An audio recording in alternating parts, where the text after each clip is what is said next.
Hello YouTube, Psychofox here. Right, what I'm going to be doing today is replacing the battery in a Super Nintendo game, in this case Super Mario All-Stars, because they're all about 15 years old now and they should only really last a maximum of about 10, so although this one is actually functioning, it will be on its last legs and will probably just give up sooner or later. So what you're going to want for the SNES is 2032 coin battery, 3 volts. This is Duracell one, so it's code number DL2032, and I don't know if you can see that, but it expires 2019. So first thing we're going to want to do is you need to get yourself a little game bit to undo the 2 security screws. So we'll start by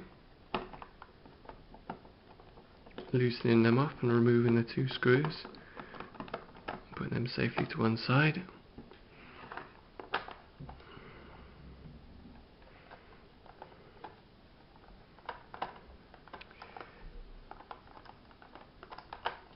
Okay.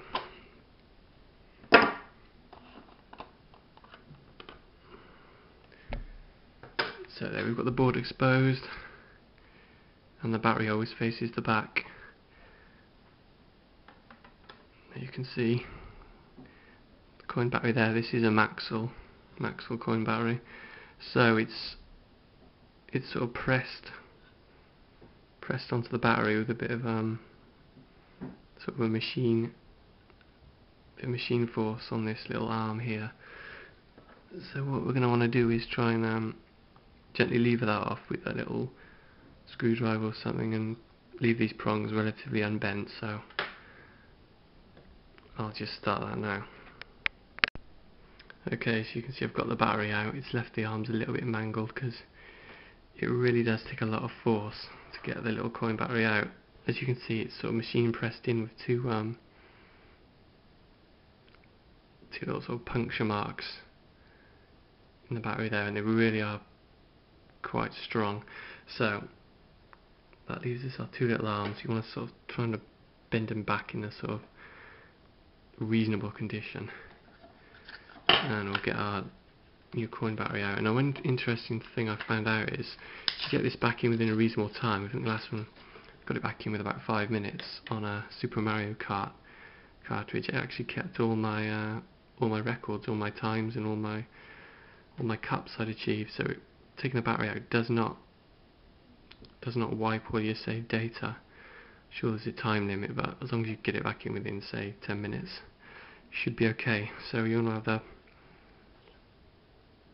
positive side facing up, and it's gonna go in like that. But we're gonna have to hold it in with a little bit of solder just to keep it nice and secure. So let's get it soldered up. Okay, so I've got the battery soldered in. It's quite difficult to actually get it to stick, being a nice sort of shiny surface to the battery, but I've got the top soldered.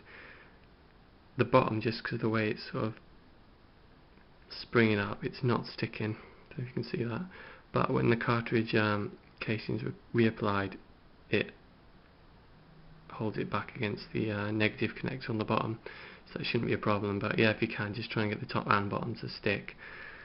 So what you want to do next is get the back, and the battery faces the back. Put it in like so. Get these 2 little tabs in these holes.